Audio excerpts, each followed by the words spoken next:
मैं आपके लिए लेकर आया हूँ आल्हा मांडवगढ़ की लड़ाई भाग 2 सूरजमल से लड़ाई। सूरजमल से लड़ाई। सूरजमल करिया राय का बड़ा भाई था। जैसे ही सूरजमल को अनूपी के मरने का समाचार मिला, वह तुरंत अपनी सेना सजाकर युद्ध के मैदान में जा पहुंचा। उसने महोबा के वीरों को ललकारा। ऊदल तो तैयार ही थे। सूरजमल ने पूछा, महोबा के वीर कहाँ हैं जिन्होंने मेरे अनुज अनूपी को मार दिया? टोडरमल को बांधने वाला वो वीर कहाँ है? तब तक ऊदल उसके सामने पहुंच गया। ऊदल बोला, जो आप कर सकते हो कर लो। ऊदल की बात सुनकर सूरजमल ने तोपों को गोले दागने का आदेश कर दिया। महोबे की तोपें भी आग उगलने लगी। तोपों के बाद बंदूकें चली और फिर सेनाएं आमने सामने आ गई।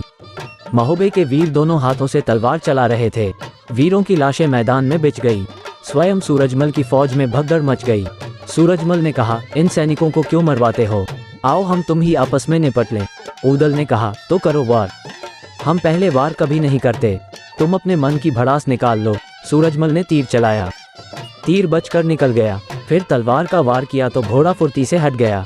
वार खाली गया। ऊदल ने कहा, हमारा नौलखा हार, हाथी गजशावत और पपीहा घोड़ा दे दो और करिया राय का शीश काट कर दे दो तो हम महोबा लौट जाएंगे। हाँ, साथ में विजया रानी का डोला भी चाहिए। ये सुनकर सूरजमल क्रोध से कांपने लगा और कसकर तलवार का वार किया, परंतु तलवार की मूठ हाथ में रह गई। तलवार टूटकर नीचे जा गिरी। सूरजमल को अपनी मौत सामने खड़ी दिखाई देने लगी।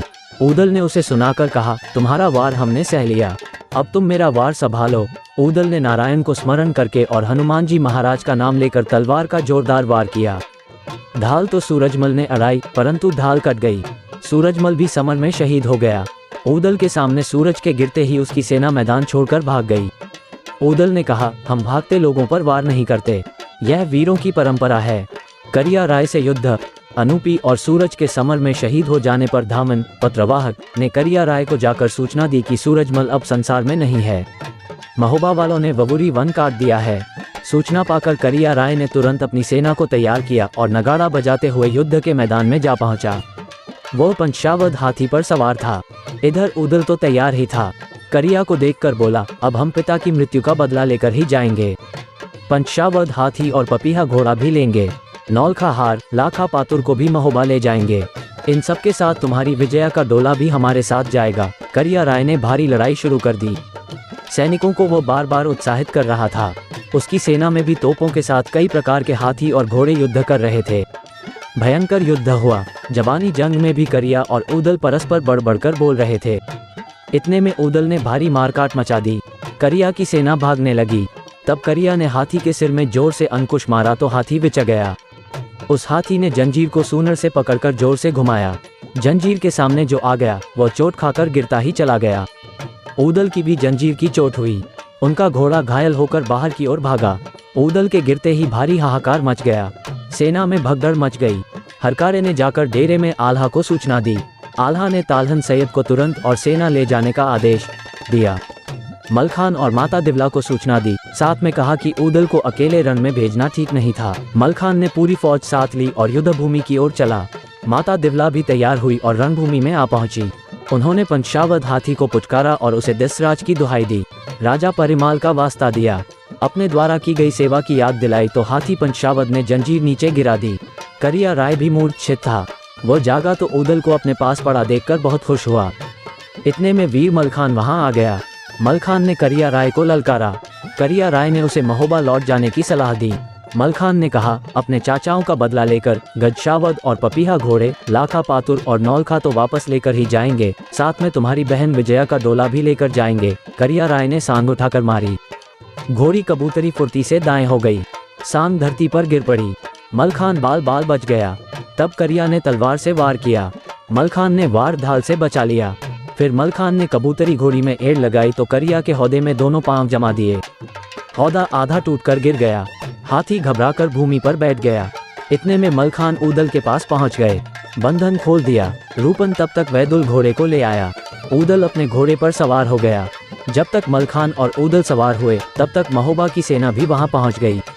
करिया राय को पंचावद हाथी की बदली हुई नीयत को देखकर आश्चर्य हुआ।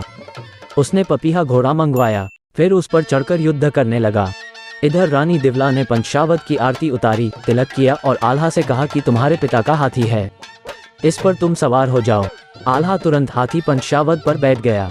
रानी दिवला ने हाथी से कहा, मैं इन लड़कों को तुम्हारी देखभाल में छोड़े जा रही हूँ, जीत कर इन्हें साथ लाना, मैं तुम पर भरोसा करके जा रही हूँ। हाथी पर सवार होकर आल्हा ने कहा, आप सब चंदेलों की लाज रखना। हाथी पंचावत की माता दिवला के वचन मानकर महोबा की लाज रखेगा। फिर तो महोबा के सैनिक दोनों हाथों से तलवार चलाने लगे। ऊदल अपने वैदुल घोड़े पर सवार होकर सभी मोर्चों को संभाल कर रहा था। फिर करिया राय के सामने जा पहुंचा। करिया राय को ऊदल ने ललकारा, एक बार और चोट करके अपने अरमान निकाल लो।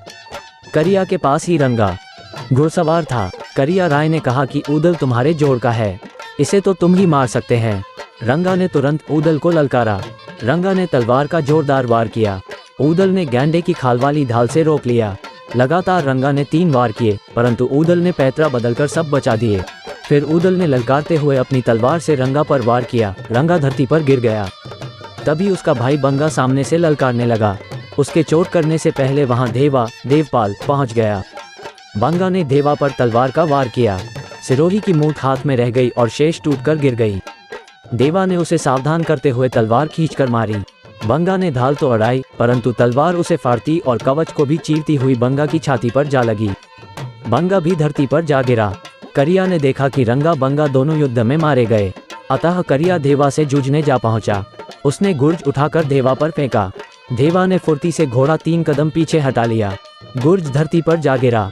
तब तक ऊदल ने अपना घोड़ा आगे बढ़ा दिया। ऊदल ने बढ़कर करिया राय पर वार किया। करिया ने फुर्ती से दाईं ओर हटकर चोट बचा ली। फिर उसने गुर्ज उठाकर ऊदल पर फेंका। ऊदल भी बाएं हटकर बच गया और गुर्ज धरती पर जा गिरा। ऊदल ने तब मलखान से कहा कि करिया को मारने में इतनी देर क्यों लगा रहे हो। तब करिया राय ने अपनी कमान से तीर खींचकर मारा। वीर मलखान की घोड़ी कबूतरी हट गई और वार खाली गया। बिना देरी किए करिया ने सांग उठाकर मलखान पर फेंकी, पर कबूतरी घोड़ी तो फुर्ती से फिर हट गई। सांग जमीन पर जा पड़ी। तुरंत ही करिया ने तलवार का वार कर दिया तो कबूतरी उछलकर उड़ गई। मलखान फिर भी बच गया।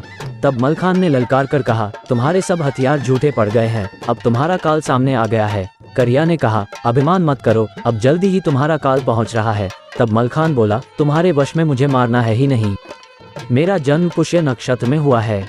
गुरु बृहस्पति मेरी कुंडली में 12वें स्थान पर है। मुझे मारने को काल भी नहीं आ सकता। करिया राय ने तुरंत बंदूक उठा ली और गोली चला दी। मलखान गोली का वार झेल गया। फिर ललकारा, अब तुम मरने को तैयार हो जाओ। उसने नारायण को याद करके बजरंगबली की जय बोलकर मनिया देव को शीश नवाकर जो तलवार की चोट की तो करिया राय धरती पर गिर गया। ऊदल ने घोड़े से उतरकर करिया राय का कटा हुआ सिर उठा लिया। सिर ले जाकर ऊदल ने आल्हा को दिखाया और कहा, माता मल्हना की व्यग्रता दूर करने के लिए करिया राय का ये शीश महोबा भिजवा दीजिए। वे बेसब्री से युद्ध का परिणाम जानने की प्रतीक्षा कर रही होंगी। आल्हा ने तुरंत रूपन को बुलाया और महोबा जाने को कहा। करिया राय का कटा शीश महोबा पहुंचा दो। उनको धीरज देकर तुरंत लौटकर महोबा के हाल हमें भी बताओ। रूपन ने तुरंत करिया के कटे सिर को लिया और महोबे को चल दिया। इधर महोबे में रानी मल्हना और तिलका मांडोगढ़ से कोई समाचार न मिल पाने से दुखी थी। तब वहां माहिल पहुंच गया। उसने मल्हना बहन से हाल चाल पूछा। मल्हना ने राजकुमारों के न लौटने की चिंता जताई तो माहिल ने कहा, बहन, अब लड़के तो लौटकर नहीं आएंगे। मांडोगढ़ से एक हरकारा आया था।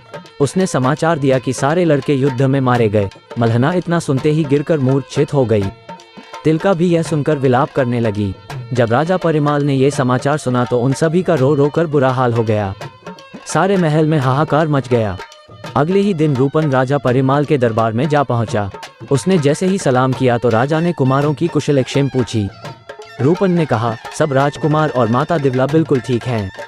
करिया राय को मारकर पिता का बदला ले लिया है और उस पापी का सिर दिखाने को मुझे महोबा भेजा है। तब रूपन ने सिर दिखाया। करिया राय का चेहरा पहचान कर परिमाल बहुत प्रसन्न हुए। उन्होंने रूपन से कहा, जल्दी जाकर रनिवास में ये समाचार दो, देर हुई तो अनर्थ हो जाएगा। रूपन ने पालकी रनिवास की ओर मोड़ दी। रानी मल्हना पालकी देखकर ही घबरा गई। रूपन ने जाकर प्रणाम किया और शुभ समाचार दिया कि सब कुमार सही सलामत हैं। बदला ले लिया गया है और करिया राय का सिर सबूत के लिए महोबा भेजा है। मल्हना और तिलका की खुशी का ठिकाना न रहा। बोली, चुगलखोर माहिल ने झूठी खबर देकर हमें परेशान कर दिया था। तुम आ गए तो बहुत अच्छा किया। चलो अब खाना खा लो। रूपन बोला, खाना खाने का समय नहीं, मैं अभी वापस जाऊंगा, वहां भी मेरी प्रतीक्षा हो रही होगी। और रूपन उल्टे पांव मांडोगढ़ के लिए चल पड़ा। महोबा में जश्न मनाया जाने लगा। मांडोगर में जब राजा जंबे को पता चला कि उनके चारों पुत्र शहीद हो गए, वंश ही समाप्त हो गया, तो राजा बहुत दुखी हुआ। वह रानी कुशला को इस दुखद समाचार को सुनाने स्वयं रनिवास गया। रानी कुशला और राजा जंबे दोनों ने बहुत विलाप किया और सोचा कि अब क्या करना चाहिए। अब उन्हें अपने कपूत के कुकर्मों पर पछतावा हो रहा था।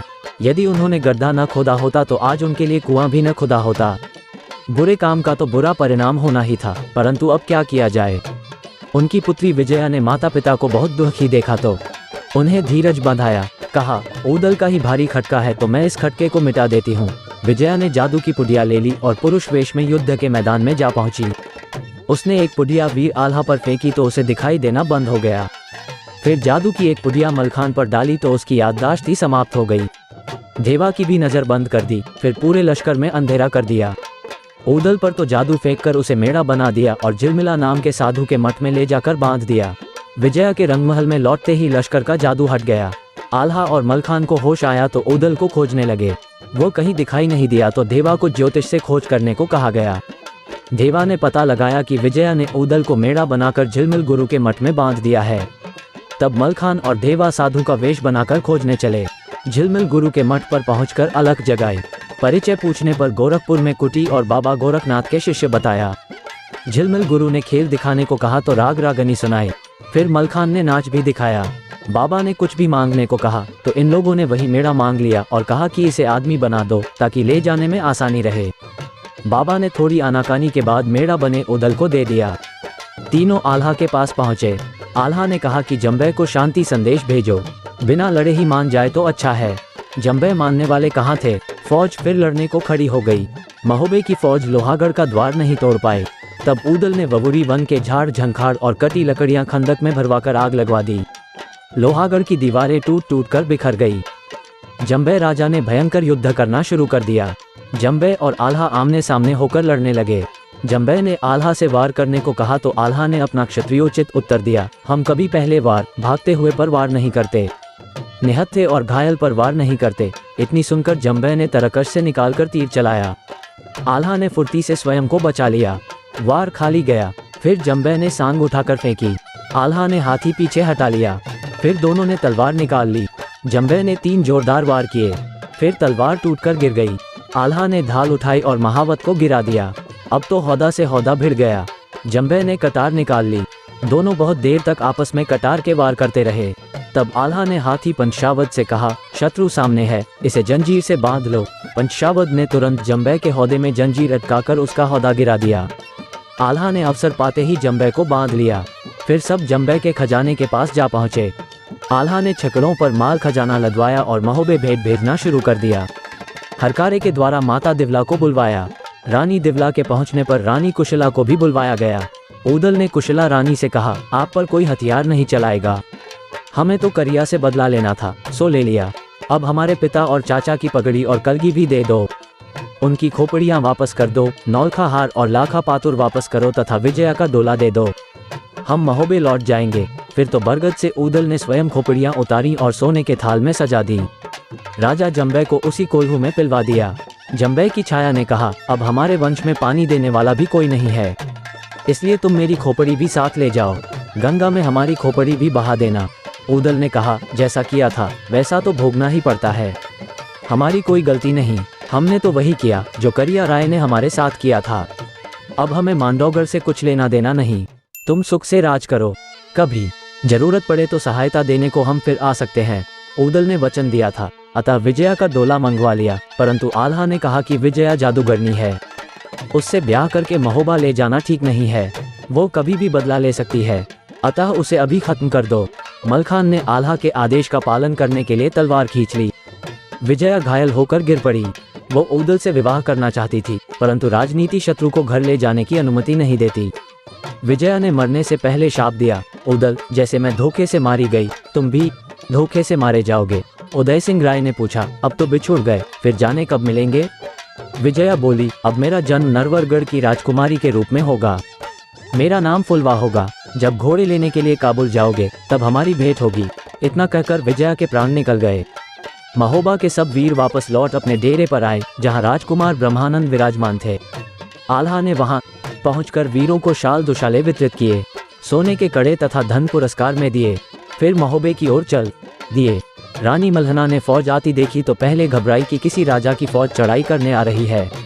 सामना करने को कोई लड़का यहाँ नहीं है, परंतु फिर पंचावद हाथी पहचान में आ गया तो अपने ही पुत्र वापस आ रहे हैं, ये जानकर प्रसन्नता से फूली नहीं समाई।